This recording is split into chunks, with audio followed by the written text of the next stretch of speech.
It is a way of life. It is part of our mission. If you or someone you know finds themselves struggling with their mental health, please contact the Suicide and Crisis Lifeline by dialing 988 on your mobile phone or text 838 255 to speak or chat with a qualified counselor.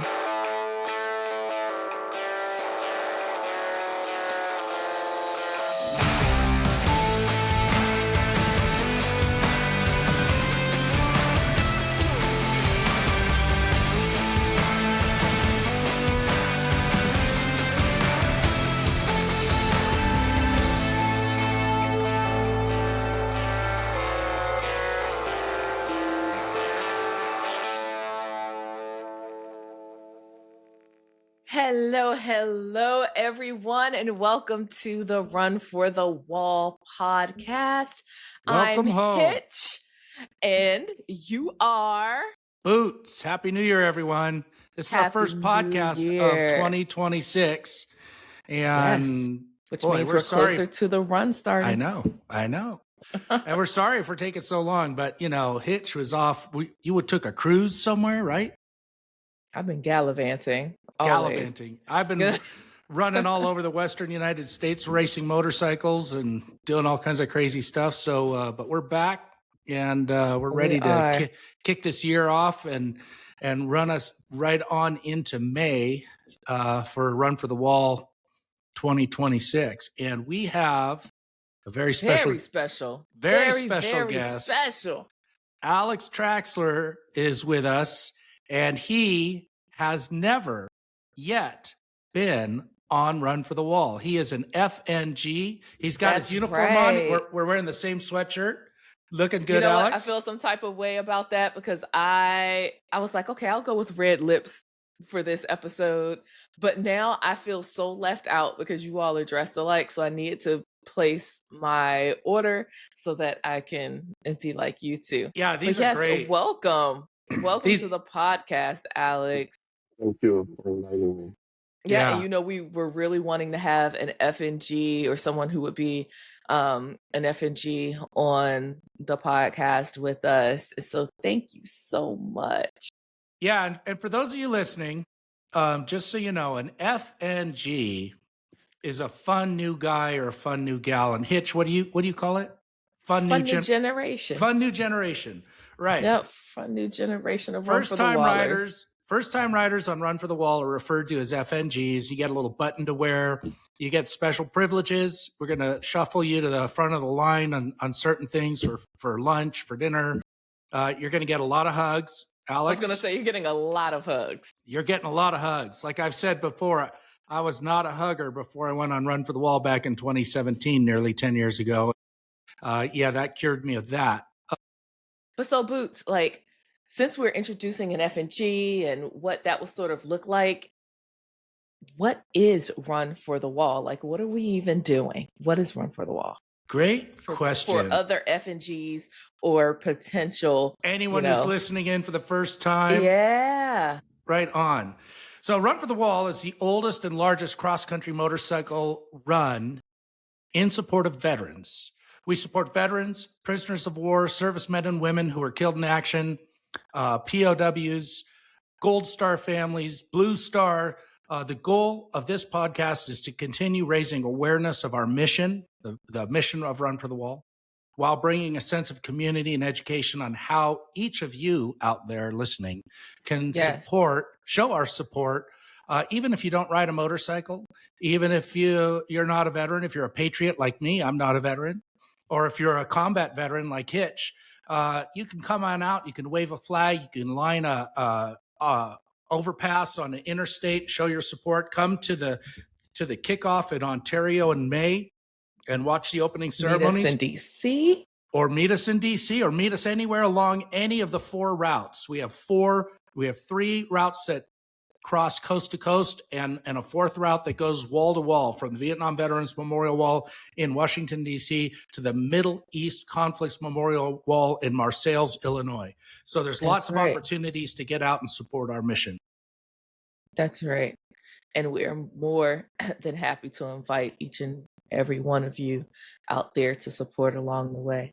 Yeah, All and right. I did So want to add before we get into what? sponsors that the whole premise here of having Alex on as an FNG, someone who's never been on the run, is so he can kind of give us a little bit of an anticipation of what he thinks is going to happen, how he's feeling now, what he's looking forward to, maybe what is he nervous about, what is some questions that he might have that Hitch and I can hopefully answer, and then after the run, maybe sometime in the summer, we'll have him back on and That's right. give his impressions following the run. Oh, Sounds wait. Now, we did make that clear, right? That if you came on as like an FNG, that we would want you to come back. Surprise, surprise. yes. Like you Right. okay. Like you automatically get to be like a return guest. All right, so let's jump into our sponsors and news and events and all that stuff so that we can Yeah. Let's get do it. to So I'm going to run down our sponsor list for us. Always got to give a shout out to Fuller Law, Chad Fuller, who supports Run for the Wall tirelessly. Thank you, Chad, for all you do. If you need legal counsel that's motorcycle related, I'm not sure if he does other stuff, but you could always call Chad and ask because he's a knowledgeable guy and he can point you in the right direction. 1-855 Fuller Law, FULLER or go to his website at fullerlawforriders.com. Also, as always, as ever, we want to thank the Greater Ontario Convention and Visitors Bureau.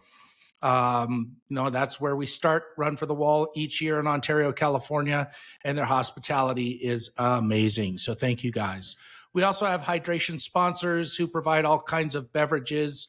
Pepsi provides a ton of stuff for the hydration trailers that follow each of the routes, and so does their longtime rival Coca-Cola. So thank you to both companies for supporting our mission. AMSOIL is another sponsor. You can find out more information on our website. You can scroll about halfway down the homepage and click on the AMSOIL banner. Climb riding gear, you can get a Climb discount just for being a Run for the Wall rider. Again, to get that, click on the Climb tile that's on our homepage. And Nelson Rig. Also, Nelson Rig's giving a 30% discount to Run for the Wall riders. So thank you to AMSOIL, Climb, and Nelson Rig. And that brings us to news and events. That's right. Registration. Clearly, it's been open for a while. Mm-hmm. A lot of you are already registered because we get weekly updates on what registration is looking like. So if you're already registered, thank you very much. If you are planning on registering, hey, what are we waiting on? Let's get registered.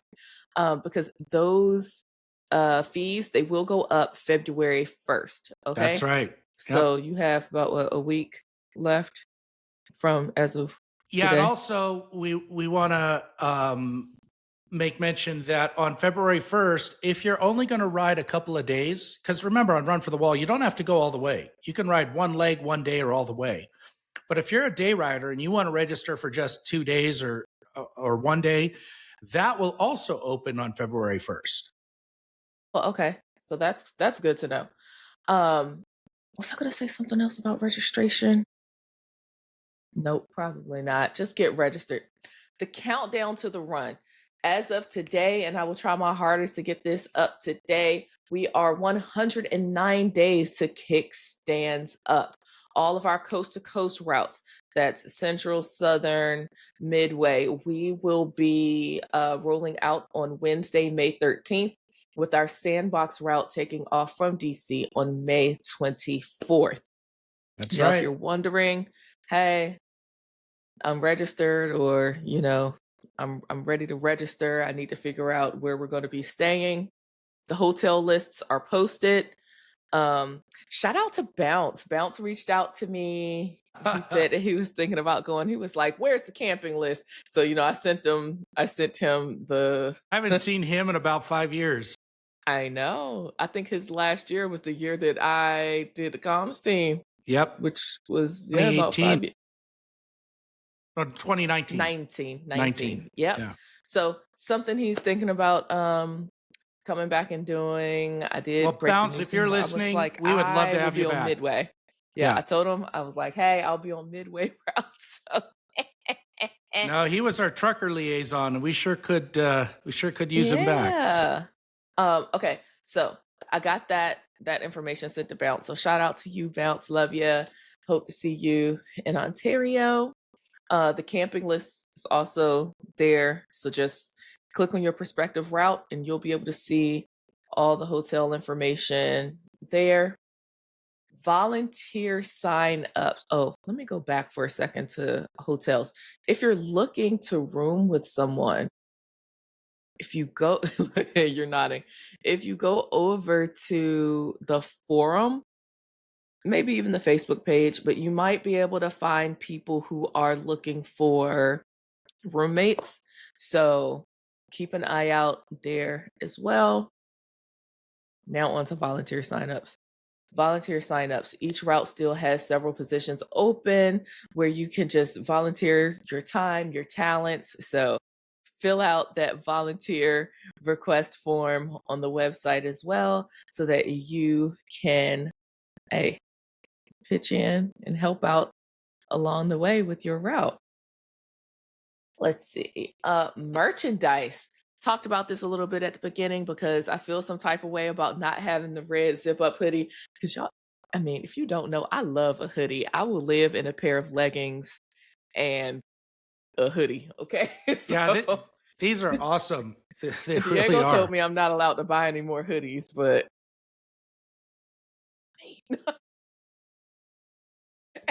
he doesn't listen to the podcast, so I can say it.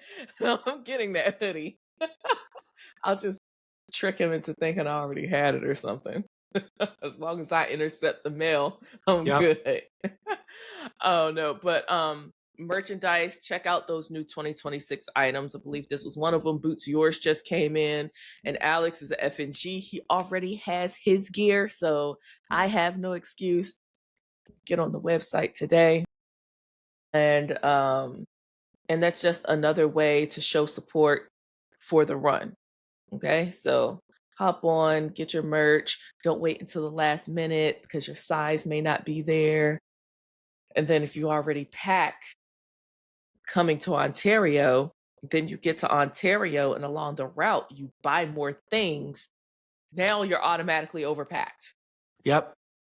So just avoid all that, order it now, and get it shipped to you at home. Speaking of home, local meetups. We have several locations with local meetups. That way you can get to know the other people who'll be on the run, be it your route, other routes, or you can link up with people who'll be riding out to the run from your locations. You know, we have Arizona, Colorado, Mississippi, Northern California. We have the DC, Northern Virginia area, and they meet every first Saturday of the month. And I mean, it has Ed's contact information. I feel like it's not fair to give Ed's contact information. Special shout out to DC and no one else has theirs there, but Ed Wayner, I mean, if go on the forum, go on the calendar, all the information's there. And then I guess there's a new meetup group in Mississippi, and it says contact Johnny Bravo 6 Huddleston at johnny.huddleston@rftw.us.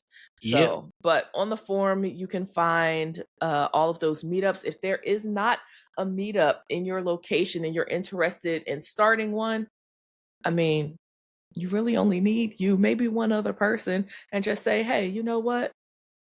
Every third Sunday or Saturday, let's meet up at Cracker Barrel or wherever, and hey, it'll grow. That's right. If you build it, they will come. All right, now that is it for Run for the Wall news and events. Let's do our Why We Ride. Absolutely. So each day on Run for the Wall, on each of the routes, there I go again. We read the bio of a serviceman or woman who has made the ultimate sacrifice for our nation. And today we are remembering Private First Class Dan Bullock of the United States Marine Corps. Dan Bullock was a United States Marine and the youngest U.S. serviceman killed in action during the Vietnam War dying at the age of 15. You heard me right. Dan was born in Goldsboro, North Carolina. He lived in North Carolina until he was about 12 years old when his mother unfortunately passed away, and he and his younger sister Gloria moved to Brooklyn, New York to live with their father. He said he wanted to become a pilot, a police officer, or a United States Marine. When Bullock was 14 years old, he altered the date on his birth certificate to show that he was born on December 21st, 1949. He processed through the recruiting station and enlisted in the United States Marine Corps on September 18th, 1968. He was a member of Platoon 3039 at Parris Island. At first, he struggled to make it through, but he was able to do so with the help of one of his fellow recruits. Bullock graduated from boot camp on December 10th, 1968. Private First Class Bullock arrived in South Vietnam on May 18, 1969, and was assigned as a rifleman in 2nd Squad, 2nd Platoon, Company F, 2nd Battalion, 5th Marines, 1st Marine Division.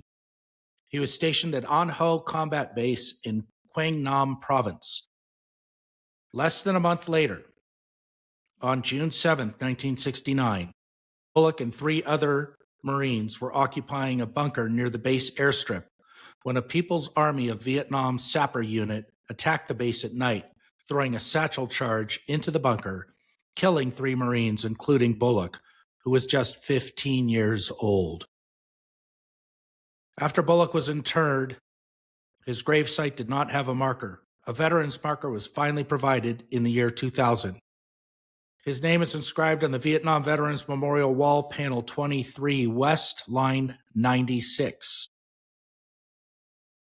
It is not the worst thing to die in war. It is not the worst thing to be missing in war. The worst thing is to be forgotten in war. Say their names. Tell their stories. Never forget. Private First Class Dan Bullock, you are not forgotten. Your memory and sacrifice on behalf of our beloved country lives on in our thoughts and in our hearts. You will always be remembered whenever we stand and sing the words, land of the free and home of the brave. Thank you, Boots. That is a story of courage, of bravery. That young man who volunteered, altered his birth certificate, and became a Marine at the age of 14. It's amazing, really amazing. That's wow, 14. I mean, I just think that takes us to customs and traditions. And today we're going to talk about leadership positions and hat colors and what they mean, because this is somewhat important, because Alex, you are going to get there. You're going to see a lot of people. You'll see all those hats. And I mean, at minimum, it should let you know that these people have been on the run before and they should know something. They should know something. That's right. But Bruce is going to break down like what the different colors are. And to be honest, that's a little bit intimidating as a new guy. You show up and you see a lot of people wearing shirts or hats. Being the new guy, I will be wearing not much. Thank you for explaining what those colors mean and all of that. Yeah, and remember, Alex, and any other FNGs out there, that we all were an FNG at one point in time. I thought I was just going on a cross-country motorcycle ride. I had no idea what I was getting into, none whatsoever. But here we are.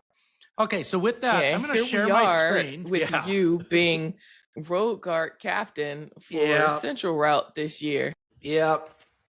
Okay, so let's talk about what the different hat colors mean. If you're watching on YouTube, I've shared my screen, and this is actually also on the website. So if you go to rftw.us and you go to the About menu, you'll see that there's the third one down is leadership positions and hat colors. So this is available for you to see on the website. And as an FNG, you'll know what the different hat colors mean. So we're going to start. When did you add that to the website? I just added it last week. Okay, I was like, I know I'm not crazy. Well, awesome. I think it was Angie Denmother Holterman who suggested that we do this. Ooh, we have to have her on the podcast. Yes, I know. I think I emailed her or called her, but Angie, call me back. Okay, so the top of the food chain is route leadership, route leadership. There you go. Sorry about that, rich boy. Route leadership. The route coordinator and the assistant route coordinator, known as the RC or the ARC, you're going to be in three-letter acronym world on Run for the Wall. Sometimes 4 letters, RFTW. So the RC and the ARC wear the black caps with the silver lettering. They are in charge of the routes. Once the kickstands are up and wheels are rolling, the RC is in command, and the ARC is second in command. The road guard captain reports to the RC. Basically, all teams report to the RC, and everything that happens on each of the routes is under the command of the RC. So if you need to talk to somebody in charge, look for the black hat, and that's going to be either the ARC or the RC.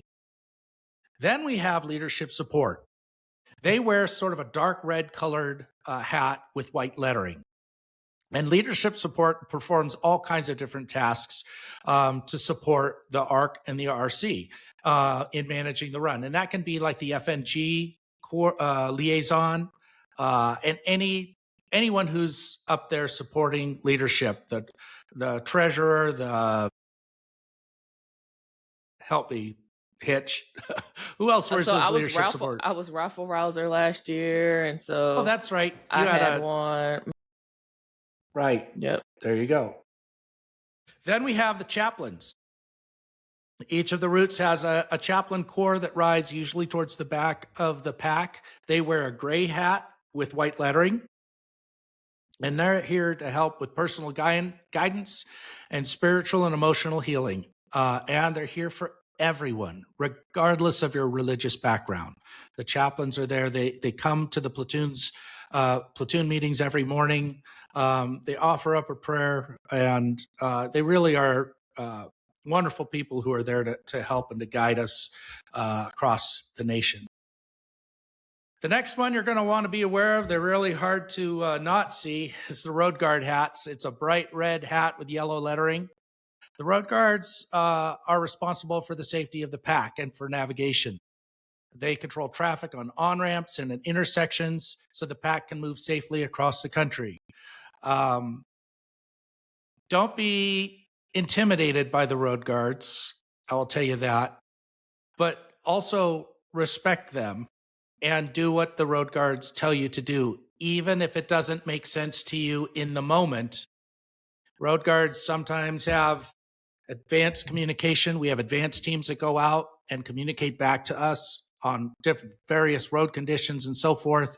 And sometimes they have information that not everybody else has. So if a road guard tells you to park your bike in a certain spot or do something, do it and ask questions later. Then we have the ambassadors. The ambassador's cap is quite a bit different than everyone else's. It has a very striking camouflage color on the hat part of the hat. And then on the bill, it's got a stars and stripes motif.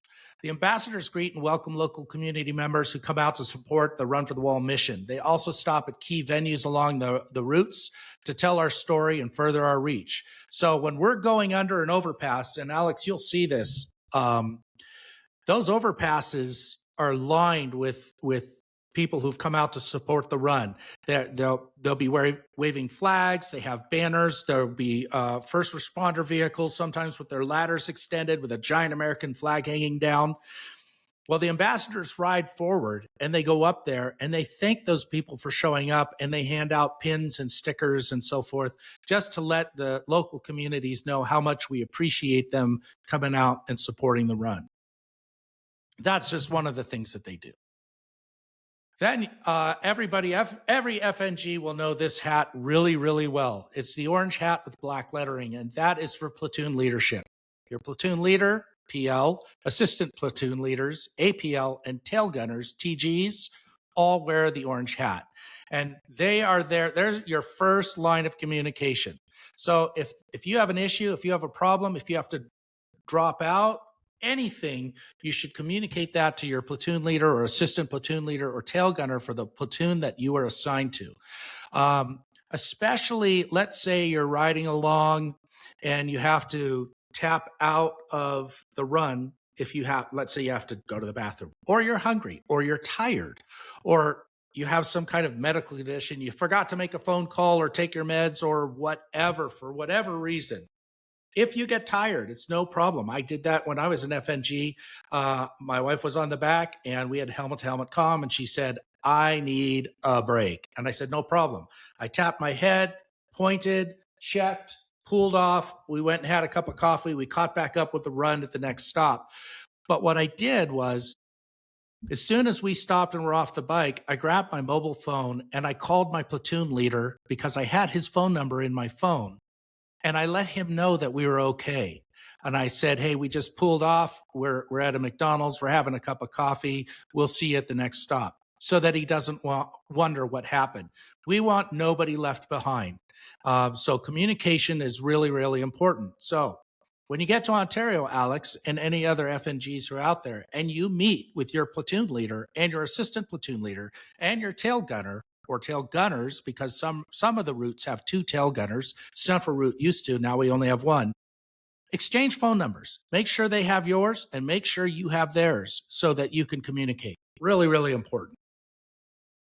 Then the staging team, every time we line up, the staging team will be there in their blue hats with their white lettering and their safety vests and their flashing lights and their big banners. And so if you're assigned to, let's say, platoon number 5, you're going to pull into the staging area, hold your hand up, 5 fingers. I'm in platoon 5, and they're going to call out 5.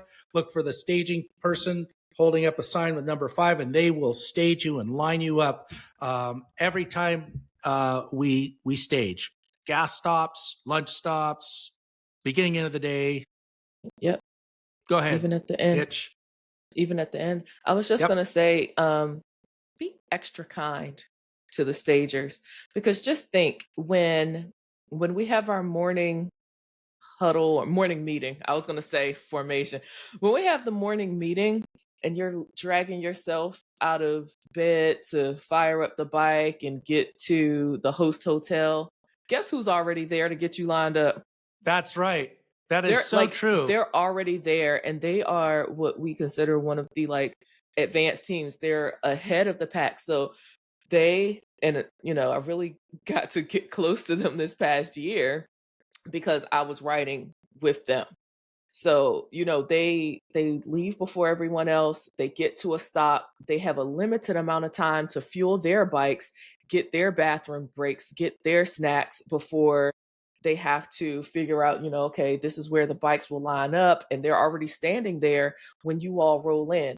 So Yeah, you're it's generally true. assigned the same stager. Whoever has paddle 5 has paddle 5 for the run.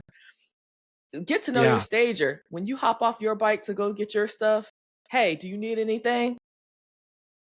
You know what I mean? Because they may not have had a chance to grab a snack or they've been something standing like out that. there since before 0 dark 30, waiting for you to arrive. Even at the stops, like a fuel stop or something like that. And then, honestly, by the time you all get to, let's say, a lunch stop, they're about to get on the bikes and leave. Yeah, because they got to get off to the next fuel stop and get they're ready. already about to take off again. Which is a great segue, because we got the fuel team too, which is also an advanced team, and they ride ahead of the pack, and they get the gas stops ready. So, and the fuel team wears the bright yellow hats with the black lettering. And again, be extra kind to the fuel team. And one of the ways that you can be extra kind to the fuel team is if you use highway pegs, the pegs that fold down, put those suckers up. before you pull into the gas stops. Also, anytime we're going through a construction zone, anytime we're going up a canyon road, put the highway pegs up because they stick out further than you think. And I've seen more than one fuel team member caught by a highway peg by somebody who's pulling either in or out of the gas pump. Be kind, put those things up. And the fuel team, they do an incredible job. And they're out there before everybody arrives. And then, of course, as soon as you get off your bike, you're done fueling up. You're going to walk over to the hydration trailer or, use the facilities. They're saddling up and they're off to the next stop.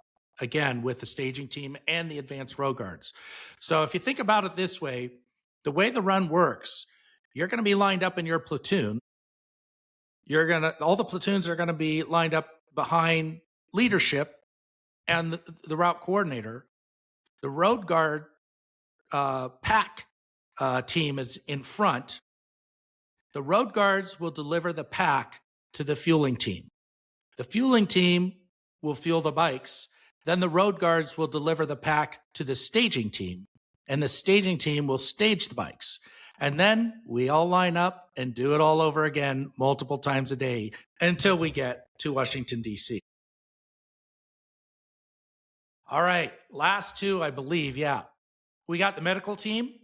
They wear a dark, almost a navy blue colored cap with white lettering. Medical team riders, and I want to make this point, you don't necessarily have to be medically trained. Our medical team, some of them are registered nurses, some of them are EMTs, some of them have basic first aid training, some of them don't.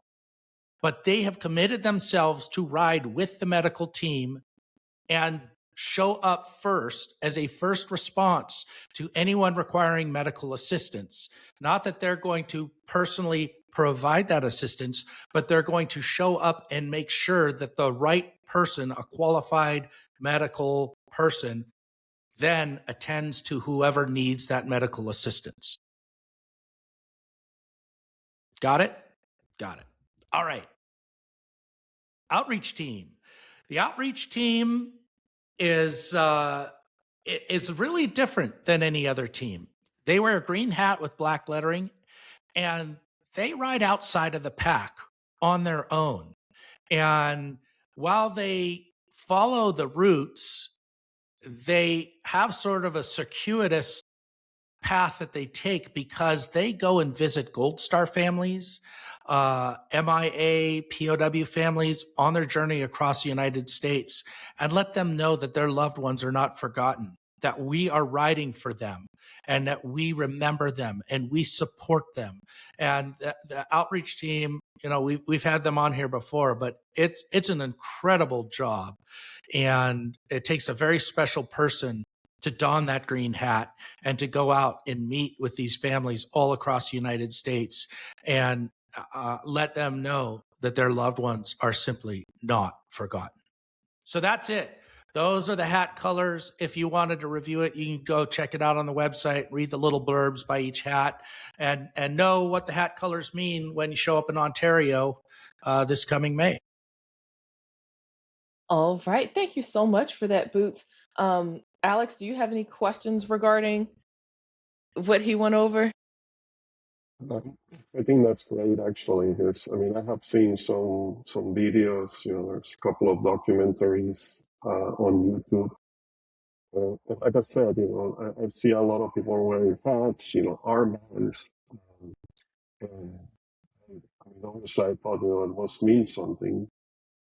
I didn't know, so I think having that whole single page, that's very good information, especially as an FNG, not knowing what's going on. I think that's great. So, Boots, thank you for, putting that in a single page.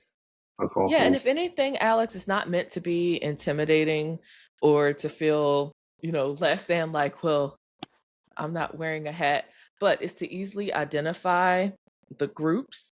And if you do have a question, then you know exactly who to go to. I mean, but honestly, you should be able to go to anyone. But if you have a specific question about something that falls into their category, you can easily find them. Okay. Yeah. All right.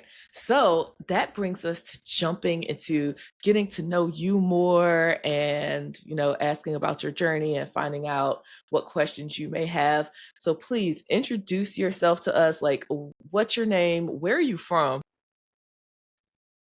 Oh, yeah. So I'm Alex Traxler. I live in Anchorage, Alaska. Uh, so I've been here in Alaska for about 6 years. I was I was born in Panama. Um, my dad was in the U.S. Army. I was born in the Canal Zone, and I grew up in Panama. Lived there the first 21 years of my life, and then left and moved to Texas. And I live in the Houston area for over 30 years. So, um, so I consider myself, half Texan, half Panamanian, and half Alaskan. And when I say that works, then I just love those three places. So That's what's the beautiful. temperature in Anchorage this morning? Um, well, let me check. Um, I don't even want to know personally. No. it is 19. 19. Wow. Yes. But Degrees. it probably feels like 20. And actually, it's been warming up, this last week. Um, the week before, I think we were in the negatives. Absolutely not. So it's been a really cold winter. Not a whole lot of snow, but I mean, it's been really cold. Yeah, Boots knows I don't do well with the cold. I don't. I know. I It's know. not my. I cannot. All right. So tell us, how were you introduced to Run for the Wall? So yeah, I have a very good friend. She spends, half the year here in Alaska, Peppermint Patty. Oh, we know Patty. Yeah. Hey. So she's one of the ambassadors, and for a couple of years, she has been telling me about how great Run for the Wall is. And as you probably know, last year she couldn't make, Hmm. the run. And I told her one day, say, you're gonna do it again, and you know what? I'm gonna do it with you. So I decided, yes, that's something I wanted to do with her. Like I said, she's a very good friend. We ride together, a lot. And I thought, it's a very good cause. It seems like it's an awesome, mission. I feel like, it's going, through a parade, across the United States.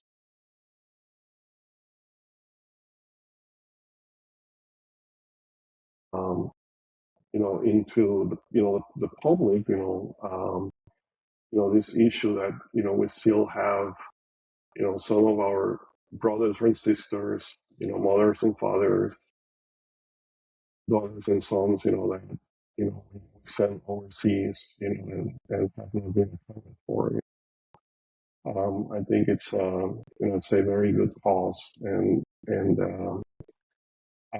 when she told me about it, I'm like, yes, I think I want to do that.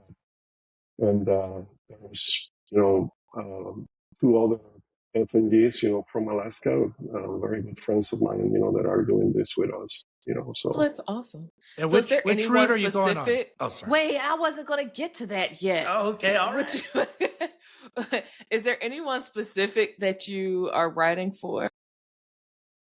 No, I don't, but being from, the Canal Zone, when I was younger, I learned about, Senator John McCain, that he was a POW during Vietnam.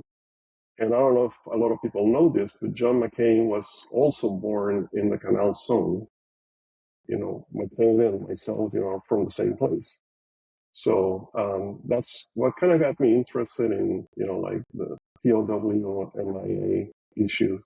So but I'm not really, writing for anyone. That be, good if I, get to pick someone right in their honor.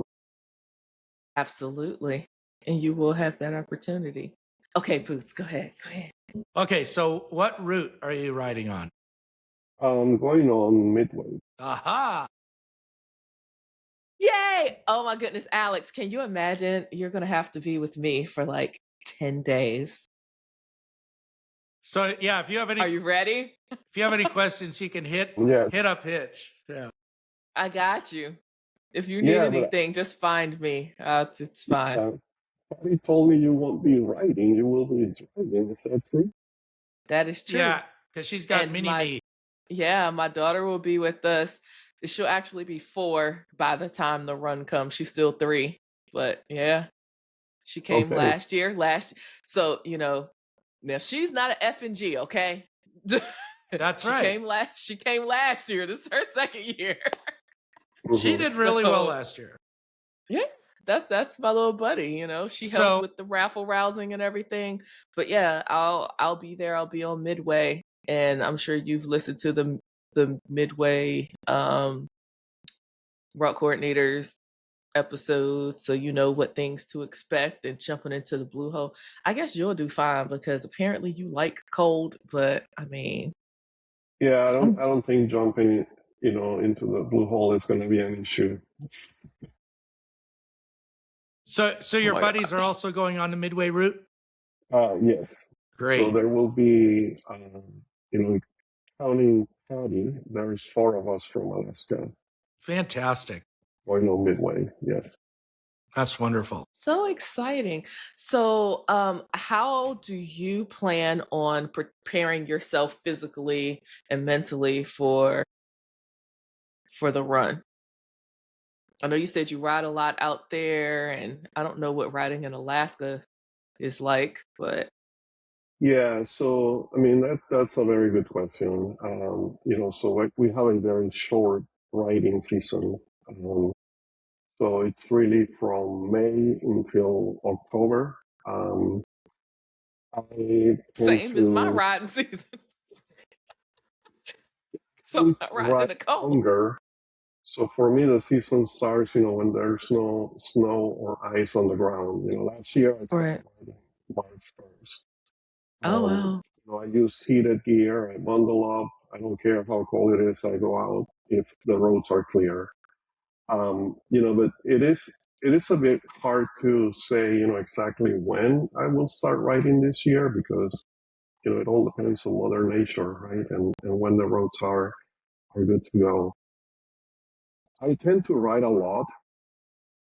I go on rides, like during the riding season a lot. Like during the week, day I put out 100 miles, pretty easily after work.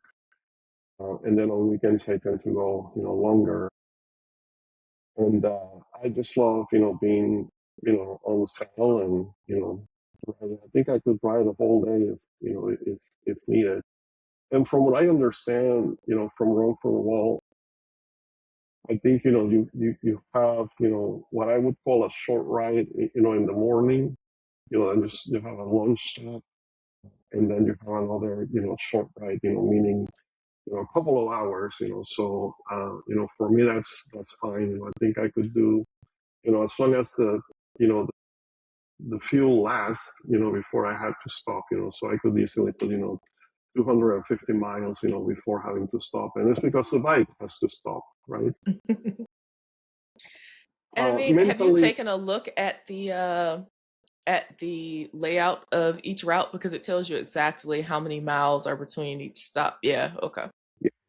So yeah, and that's what I was going to say that, from, like mentally, I think looking at, where the stops are and how many miles are between, each, Hmm. like, I don't think it's a problem really.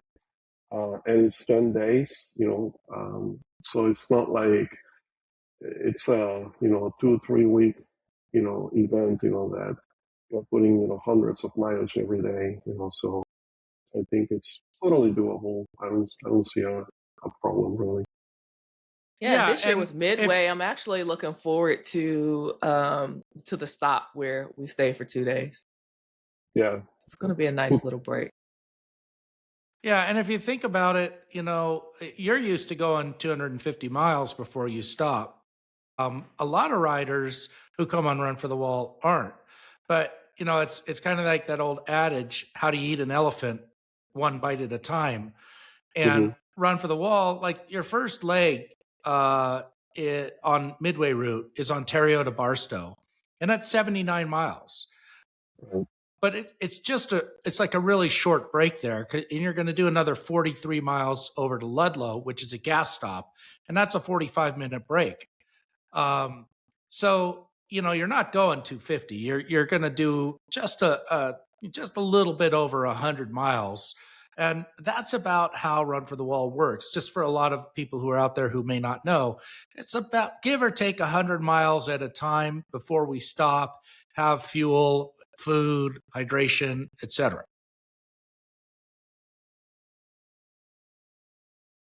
All right, my next question is based on what you've heard listening to the podcasts and, talking to Peppermint Patty or anyone else, what do you anticipate will be like your favorite or most memorable experience from the run?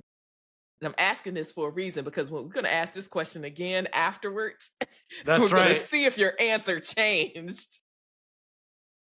Um, I mean, I would say, for me, it's going to the wall in DC.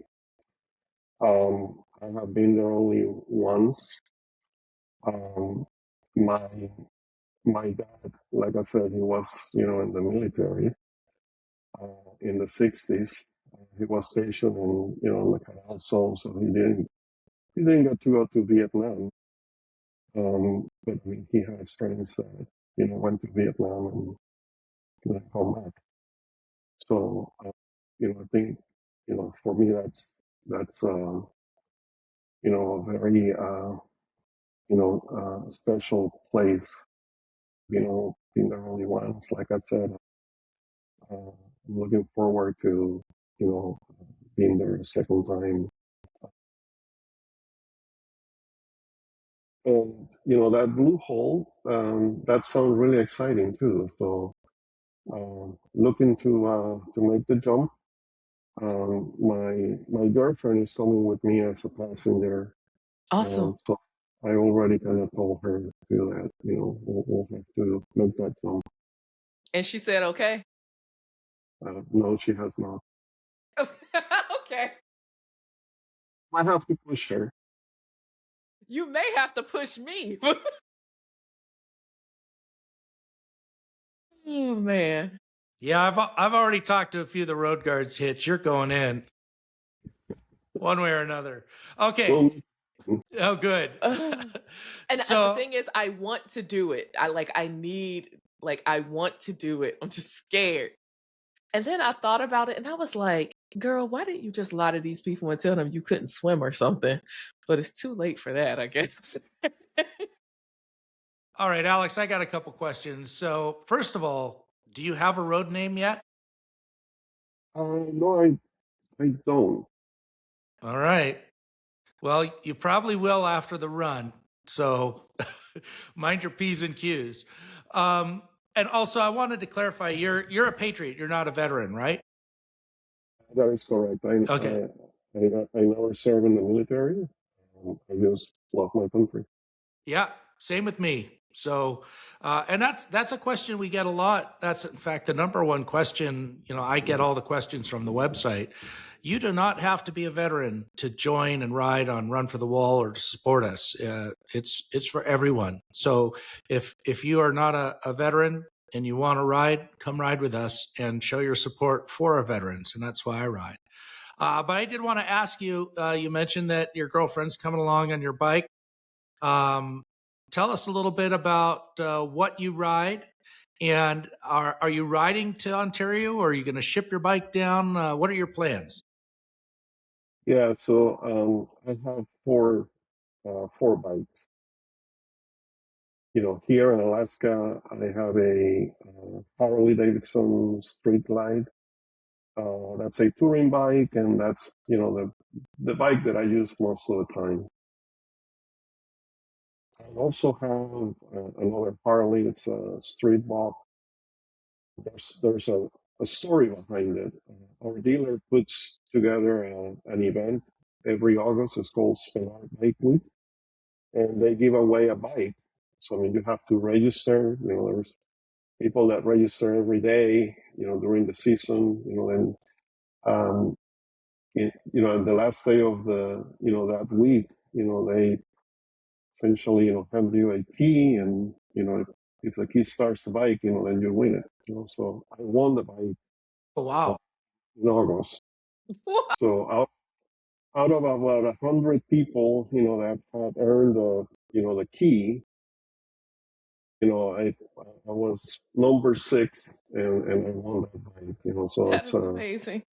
really cool bike. I love it, and but that's a cruiser, so it's for just riding around town. I also have a freewheeler trike that has winter tires. And that's what I use, from, say November to March, to ride, here in Anchorage, during the winter. And when I decided to do Run for the Wall, I bought a bike, so I have a bike that is in Arizona right now at, Mm. the Harley dealership in Scottsdale. It's another street line, and that's the one that I will use for Run for the Wall.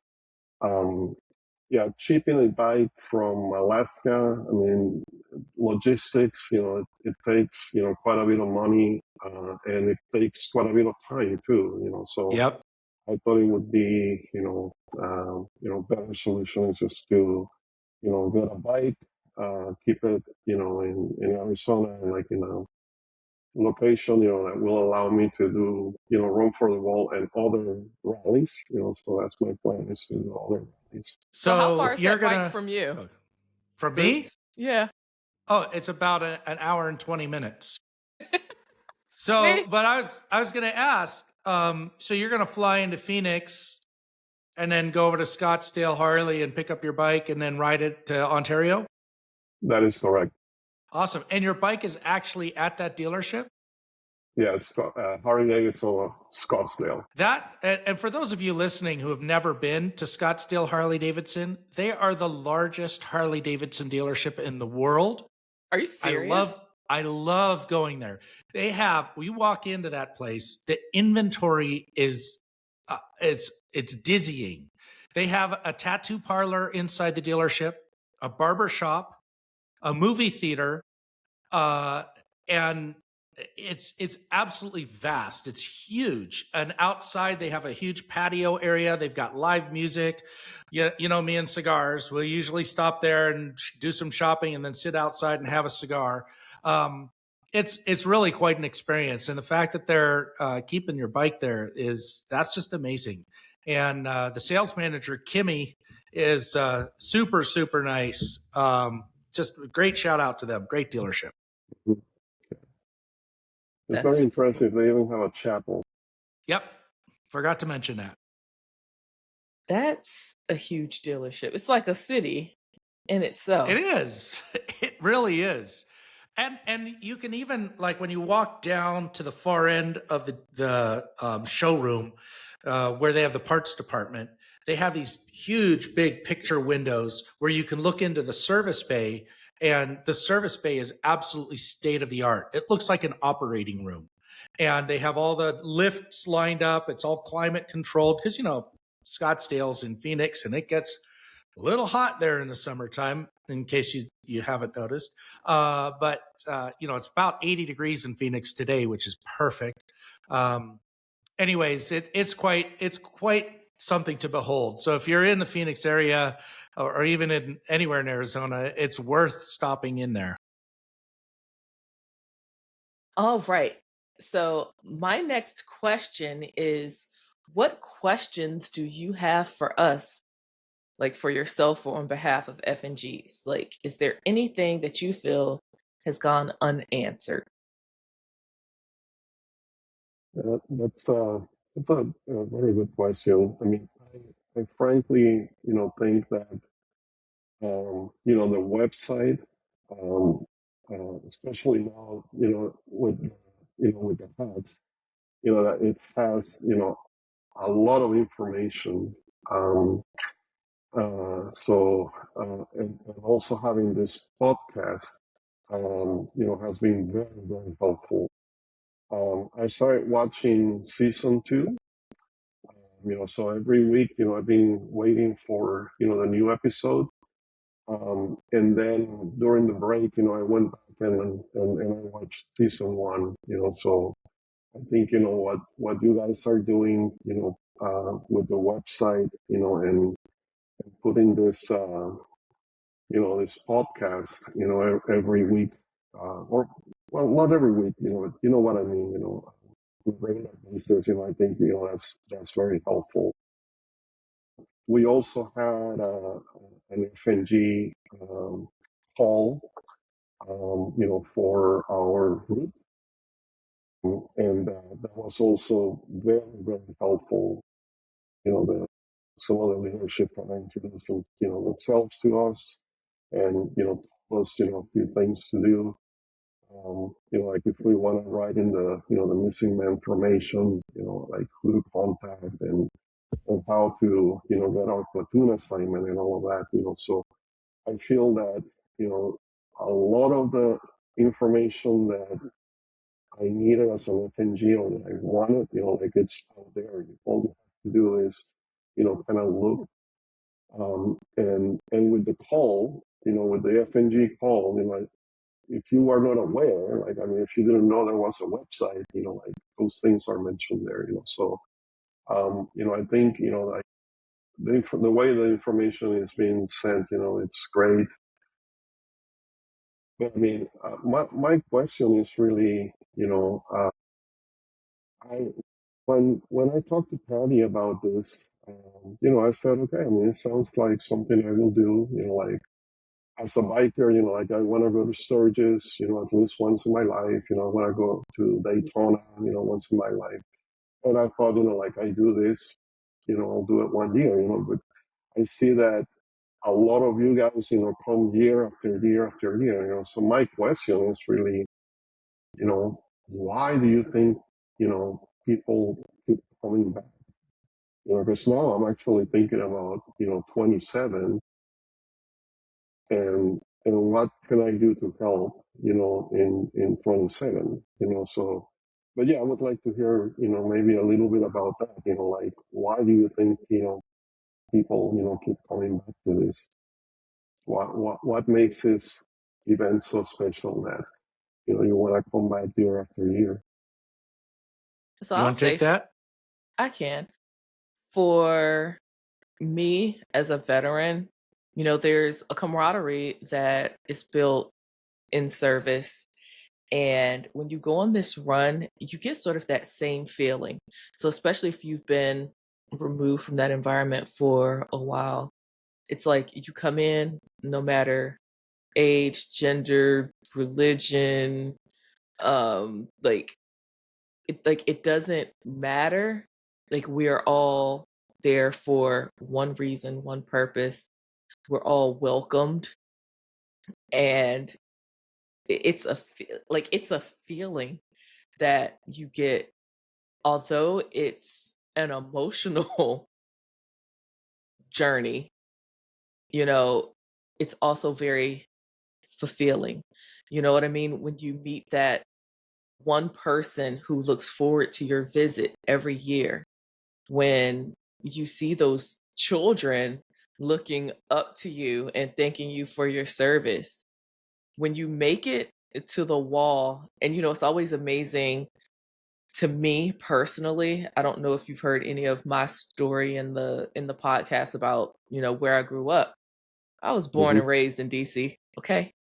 I spent every weekend, my dad and I rode bikes downtown DC. So I'm used to seeing these monuments and, honestly, it did not mean anything to me. I didn't know what it was. It's just statues as a kid growing up. Then I joined the military, so it has a little more meaning to me. Then I go on this run. Actually, even before I did the run, my first supervisor, I'm a clinical social worker. My first supervisor was a Vietnam veteran. So, I would go down, he would go wash the wall and things like that and do Reefs Across America at the cemetery. And that's how I really started getting involved in these types of missions. And going to that wall and being able to stand there and hug or hold the hands of someone who knows people on that wall. You know what I mean? Like you said, your dad knows people on that wall, and to really bridge the gap in that connection and being a part of that, like it's that feeling. Awesome. Yeah. That's really good, Hitch. That's way better than what I was going to say. Yeah. Because when I tell you it's not, I would, it's akin to, like, how people are like, like for women, like pregnancy and giving birth, but then all of a sudden, like, you want another kid type thing. It's like, do you not remember what giving birth was like? Yeah, you know, it's the journey and the reward at the end. Yeah. So what about you, Boots? What keeps you coming back? You know, just to encapsulate it, it's being welcomed into the Run for the Wall family. I never took the opportunity to serve my country. It's probably one of my biggest regrets. And now I have the opportunity to give back and to support the people like Hitch who did, and to let them know that their service, they didn't serve in vain. And there are people out there like me, like you, who never served. And we appreciate everything they did, the sacrifice they made, the ultimate sacrifice that so many men and women made for our country.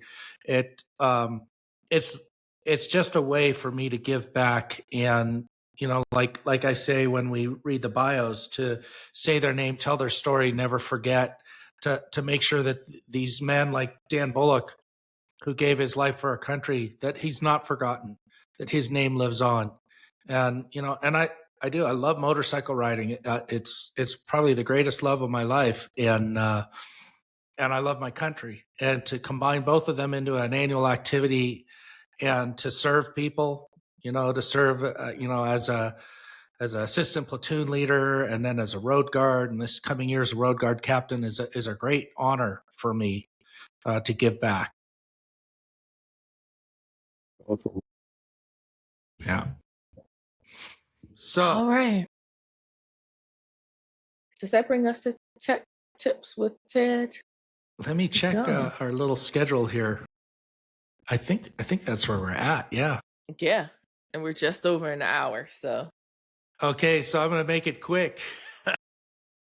Tech tips with Ted. So, a lot of us work on our own bikes. It's sort of the DIY servicing, and whether it's a minor service or like Lance I talked about last podcast, changing his fork seals. And, a lot of us watch YouTube videos to find out how to do it. Some of us are master techs. Some of us have a little bit of technical knowledge. Some of us have no technical skills whatsoever, but we watched YouTube. I got to put out a warning there.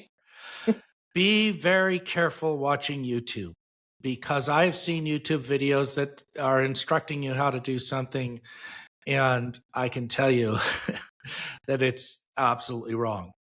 But the reason I'm saying this week is I was on a ride last Sunday, in fact, and me and two buddies took off down the road. And about 1.5 miles into the ride, the guy who was in front, I was bringing up the rear, pulled off and had a problem with his bike.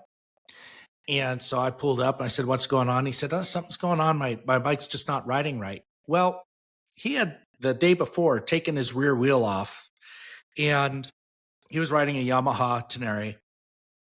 And when he put his wheel back on, he failed to align the carrier of the rear brake with the pin and the swing arm. It was actually put in improperly, and the carrier for the rear brake was hanging down, so that when he hit the rear brake, it was rotating, and it was giving not only a vibration but a funny feeling on braking. So there we were on the side of the road, a mile and a half from where we started, which was at his house. And he said, "My ride's over. I'm going back home." So he went home. The other two of us went on a ride. But the point here is, if you're going to do your own work, and you may not be, even if you are technically inclined, and even if you're not technically inclined, check your work. Check your work, check your work, check your work. Double check it, triple check it. Make sure it's put together properly, that bolts are torqued to the proper torque as specified in the service manual. And if there's any question, take your bike to a qualified dealership or to an independent. I know, dealerships charge a little bit more, but you're getting a factory authorized master tech in most cases who's doing the work on your bike and is going to make sure that it's back together properly. Not always okay, but most of the time, 99.999% of the time, the dealership gets it right. They use good parts. Everything's torqued right. So if you're going to do your own service, make sure you get it back together properly. Double check it. Be careful what you see on YouTube. And then road test your bike. If this guy had road tested his bike, and he's a great guy. He's super cool. He's an awesome rider. He knows what he's doing. He just missed it. Had he road tested his bike the day before, he would have found that and fixed it. He could have gone on the ride with us. So, when I was a technician at a BMW dealership, change the oil, you road test the bike. Comes back, you check everything and make sure that it, you don't have any leaks or nothing else went wrong. So even as something as simple as a valve adjustment or an oil change, test ride the bike. You take the rear wheel off and you make some adjustments and put it back on, even if it's just for cleaning. Road test the bike. Always, always, always road test. Make sure everything's torqued so that you don't have a problem down the road. That's it. That's Tech Tips with Ted. I have a tech tip with Ty. Okay, Tech Tip with Ty. Do it. No, honestly, it just goes back to what you always preach about making sure your gear is tied down. Because again, I live in the DC area, y'all. I was on 495 yesterday and there was a backpack in the middle of the highway. And I'm like, ooh, hope no one hits that. And so, I make sure I don't hit it. I'm paying attention to the cars around me because there's always an accident. Get like 100 yards up, there's a sport bike there, and the guy was walking back towards where that backpack on the was highway. laying. It was in the middle lane. It probably, I don't know if it got knocked over there or what. It was in the middle lane. So yeah, make sure your stuff is secure. And Yeah, I've said it before. Ty. That's a great tech tip with Ty. Yeah. Tie your stuff down. Because I swear, I've seen stuff come off of road guards bikes, so all of us, myself included, make sure your stuff is tied down properly. Yeah. Jackets, vests, backpacks, road guard flags. Holy cow. Yeah. Make sure that stuff's tied down properly and that your saddlebags are closed completely. Because if your saddlebag flips open, stuff will fly out of the saddlebag, as my good friend Flip found out last year when he was a rookie road guard. He had to pay $20 to get his road guard hat back. Gotcha, Flip. Awesome. All right. So we do have a letter. listener letter for today. And what's really funny is Boots was like, yeah, we have a listener letter. And I said, it probably says blah, blah, blah. I was right. Today's listener letter is from William Strobeck. And it says, when is the next podcast going to drop? So Yeah, when? I hope I can get this out today. If it's not edited and ready to go out by this evening, then tomorrow for sure. Because apparently we're getting a lot of snow. So I'll be here. I'll be in the house. Kelly wanted me to ask you if you're all set for this storm that's coming into the East Coast. I am. I'm ready. All right. Good. I'm set. So no complaints there. All right. Well, that brings us to the end of today's episode. For more information, you already know you can visit us at www.rftw.us.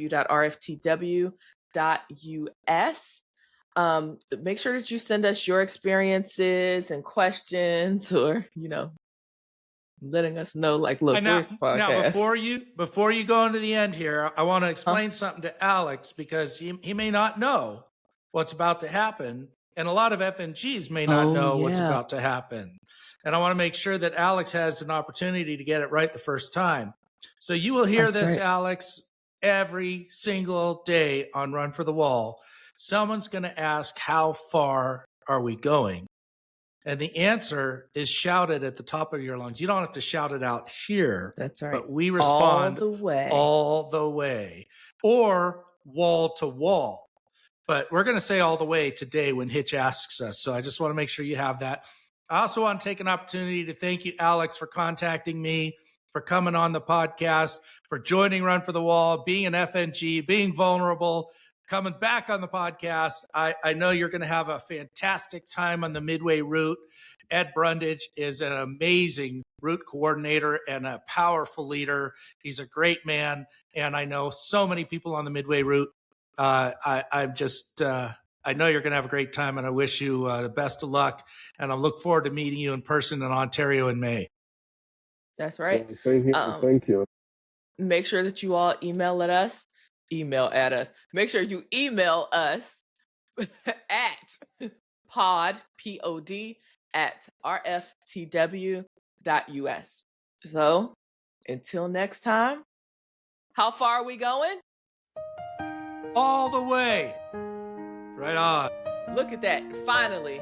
It only took 17 months, but it played the right song. All right, y'all. Take care.